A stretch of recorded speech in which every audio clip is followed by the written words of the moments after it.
Hey guys, welcome to another week of the Truckers Ministry. Apologize for the crazy hair and the beard, but because of COVID-19, as you guys are aware, the hair cutting salons and whatnot have been closed, and I did not trust my wife to cut my hair.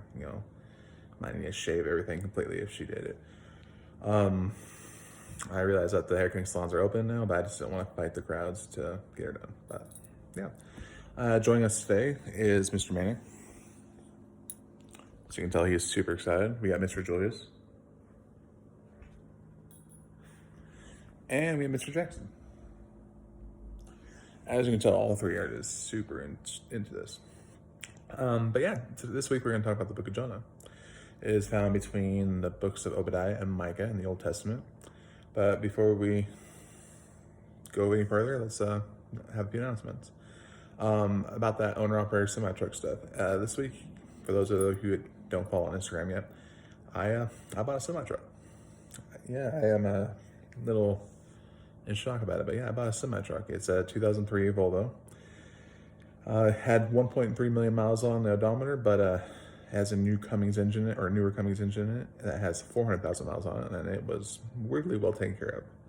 Fortunately, the previous owner was a smoker, so that's a downside. But yeah, and then I bought a truck, and it works, and it seems to be doing just fine. And then tomorrow I'm going to go and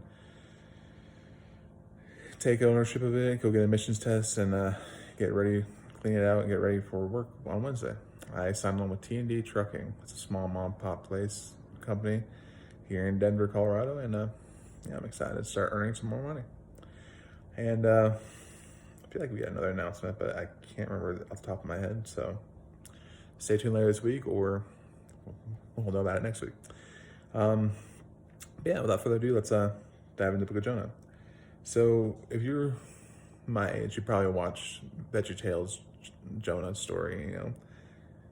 It's one of the more iconic VeggieTales shows. But yeah, so Jonah is a story about this prophet of God who God's like, hey, Jonah, I need you to go to Nineveh. I believe it's a city in what is now Syria or Iraq. It's one of those two. I think it's probably more Iraq. But anyhow, it's over there, and but it's the capital of Assyria, which Assyria and Israel this time do not get along. Assyria is the big bad bully of an empire, and Israel's just a little country that keeps fighting them off, and yeah, so they don't like each other. But God's like, hey, Jonah, I'm going to go destroy this whole city if you don't go tell them to repent, because they're acting like fools and they need to repent and come back to me. Jonah's like, seriously, God? I mean, we're your chosen people. They're not. I'm not going to do that. God's like, Jonah, I'm not asking. I'm telling you to go do this. And so Jonah, he's like, no, I'm still not going to do it. So he hops on a boat to go to Tarsus. I don't know if I'm saying it right, but Tarsus. I believe it's a city in what is now then was Hispania, or what is now Spain, but I could be wrong. But yeah, so yeah, he's on a boat, and God's not happy about that. So he has this huge storm coming in. Then Jonah and the crew were like, oh shoot, we're gonna die. And Jonah's like, no, I know why the storm's here. Throw me overboard, and the storm will go away. Sure enough, the storm ends, and the crew makes a few sacrifices to God, saying, we're sorry, we didn't realize that what we're doing was wrong. And Jonah's like, well, I'm sitting here in this in the water. You can pull me back on the boat, or what's the plan here? Am I just gonna drown? Or but God's like, no, I have another plan for you. So he had this big old fish come up and swallows Jonah whole. And then Jonah ends up spending the next three days and 3 nights in the whale, going back to land and or fish. And then Jonah gets spat out of the shore. He ends up going to Nineveh, and he starts preaching, saying, hey guys, you gotta change your ways. And the king of Nineveh is like, oh shoot, you're right, we really do have to change our ways. And so he ends up telling everybody in the town, hey, let's repent. We gotta repent. We messed up. Let's ask God for forgiveness. And then Jonah was like, all right, yeah, sure, you're asking for forgiveness. So Jonah ends up going on outside the city, and he's like, all right, God, whenever you're ready, fire, brimstone, just let's do this. Oh, sorry if you guys can't see, that's my beautiful wife. Oh, she disappeared. As you can tell, she's She's camera shy.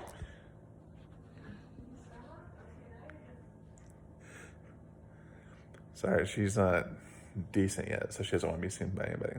But anyhow, yeah, so Jonah's like, fire, brimstone, anything you need for God, or come on, God, let's do this. But nothing happens. And then Jonah, unfortunately, gets a little irritated and he gets a little frustrated and he's like, God, what's going on? And by God having compassion on Jonah, he ends up having this plant grow to provide some shade. But Jonah, unfortunately, doesn't get the hint. And so God has a worm come and eat the plant, and the plant dies, and Jonah's like, you know what? I wish I was dead. This is ridiculous. I'm done. I wish I was dead. And God's like, why do you wish you were dead? And Jonah's like, well, because, you took away my plant. It's like, well, do you honestly care more about that plant, your shade, than you do this town of 120,000 people? Do you care more about that than my other children? I mean, come on, Jonah.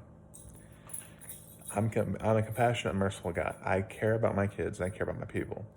I don't just care about you. I don't just care about the Israelites. I care about everybody. Everyone's my kids. And, they repented. I'm not going to destroy them. Not that they didn't repent, would have, but they repented.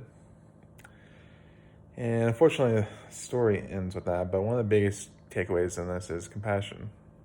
And fortunately, that's something that a lot of people today don't completely have for others. And in a lot of ways, though, it's kind of one of those things where it's like, I don't want to be forced to have compassion because, the government or someone's telling me to be compassionate. But as a whole, people just don't have that much compassion. So that being said, that's one of the big takeaways from the story is compassion. But, so let me find my notes.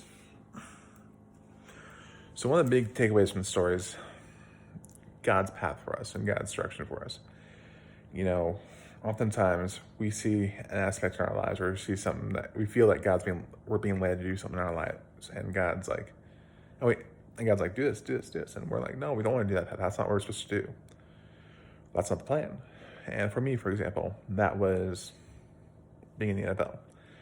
For those who don't know, I played college football for Grayson University, and I was a walk-on for University of Wyoming. And I was unfortunately cut from the University of Wyoming because the new coaching staff wanted a freshman instead of a transfer junior, which makes sense. But, I was supposed to be in the NFL. I was supposed to have a full college, 4-year career, get a college degree, play in the NFL. That was what I was supposed to do. And when I got cut, I was still going to find a way to be in the NFL. Because I felt in my heart that was the plan. But when God's like, try to be a truck driver, I want you to be a truck driver. It's like, God, I don't want to be a truck driver. No, heck no. No. I'm going to be on the NFL. So, I fought him every step of the way. And at the end of the day, 4 years later, I'm a truck driver. And not only that, but I own my own truck. Not only that, I'm a business owner. Sasquatch Express. And it's just interesting to think about because, oftentimes we fight God's plan for us, and then God allows certain events to happen, which is his way of kicking us in the butt to get us back on the path. Now, it may not be a snowstorm, or it may not be a storm on the ocean, but, it could be that, bills are coming due and you have no money in the bank. It could be that, you might be losing friends because they're growing and they're moving on with their lives and you're still stuck in the same place. Or heck, it could be your spouse saying, hey, you need to shape up or I got to get out of here. But it's just, God allows certain events to happen where he's like, all right, you're going to start doing this. You're going to be on my path whether you like it or not. And it's like Jonah, God told him, do this. No, I don't want to do it. Well, here's a snowstorm, or not a snowstorm. Here's a storm in the ocean, and here's a big giant fish to swallow you, and you're going to do it whether you like it or not. So it's just one of the big takeaways from the story of Jonah is make sure that, you might fight it, you might suck, you may not think it's the right path for you, but at the end of the day, you're going to be happier. God's not going to put you on a path or just do things in your life that suck. It's like that verse in Jeremiah. I know the plans I have for you, plans for peace and prosperity. God has a plan, and, when you embrace that plan, just go through with it, you're going to live a happier life than you think you could ever have lived before. one of the other big points from Jonah is not always. So oftentimes, now granted, as humans, it's just because we're more jealous, and we're jealous creatures. It's just an unfortunate truth. We're jealous creatures, and oftentimes we get jealous of others' success or others' path in life. A good example would be, again, with me. When I first moved back to Colorado from Wyoming back in 2016, I met a guy. I'm going to redacted. Let's call him Fred. I met Fred, and Fred was a guy who, to me, seemed like he had his life together. He bought his own house. He's only, at the time I was like 23, 22, and he was 25, 26. He was a couple years older than me, but he had his own house. He had a nicer car. He had money. He had his life together. I don't want to say I was jealous, but I was envious. It's like, how do I get that for my life? Because, it's like, you're not that much older than me, but you made better choices than me. How do I get to that point? And, here I'm 4 years later, and sure, I don't have a house yet. I've been approved for one, but I don't have one yet.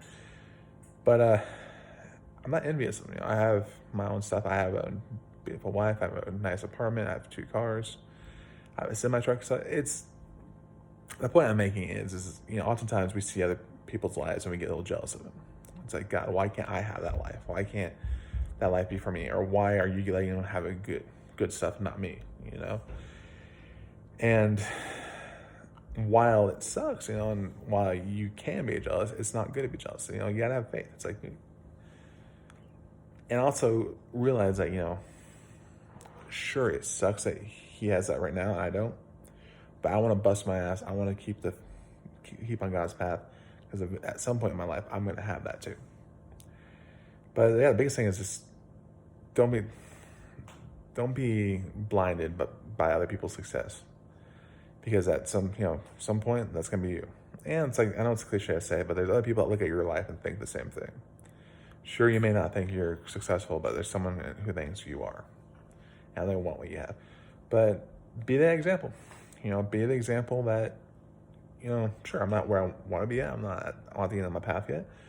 But God has a plan for me, and He's making my life better and better every year. And one of the last points about the book of Jonah is just opening up your heart and mind. And I know in 2020 we're a little bit concerned about opening up your mind. That's not what I'm trying to get at. No, but it's opening up your hearts and mind to God. Open up your heart and let God in there, and open up your mind and realize that you got to stay on the path. There's a path. Okay, one more time. Opening up your mind to allowing yourself to understand that there is a path that God has for your life. There is a path that He can guide you. He can help you. Sorry, what I'm trying to say. There's a path for your life, and there's a path where He's gonna make your life just leaps and bounds better than you can even hope to imagine. And yeah, it's a hard thing to do. I'm not gonna lie, I still struggle with it every day. My wife unfortunately struggles with it, and I'm sure you struggle with it.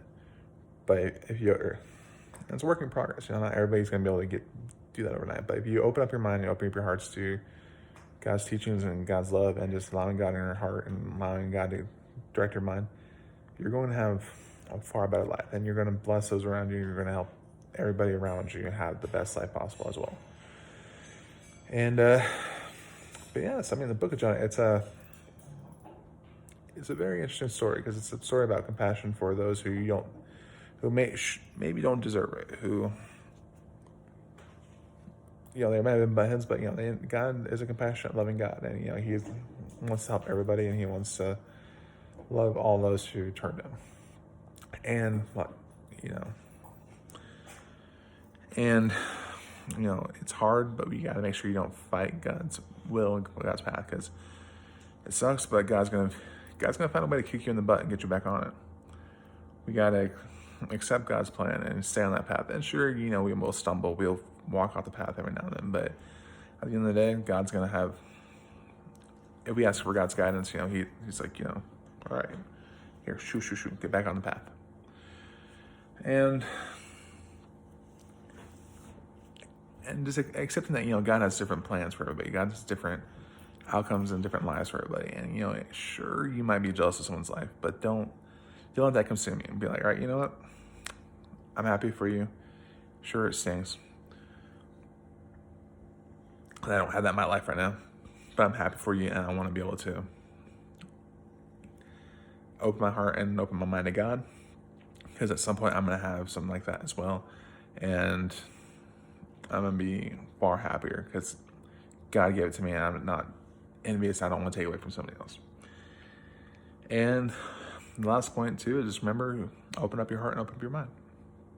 And yeah, I hope this was helpful. And you know, and I apologize for that right now, but I'm sure I'm not the only one that looks like that. But yeah, you guys all have a wonderful week. If you have any questions, comments, or concerns, you know, my email is thetruckersministry@gmail.com. Again, that is thetruckersministry@gmail.com. And yeah, hope to see you guys next Sunday. You have a good week.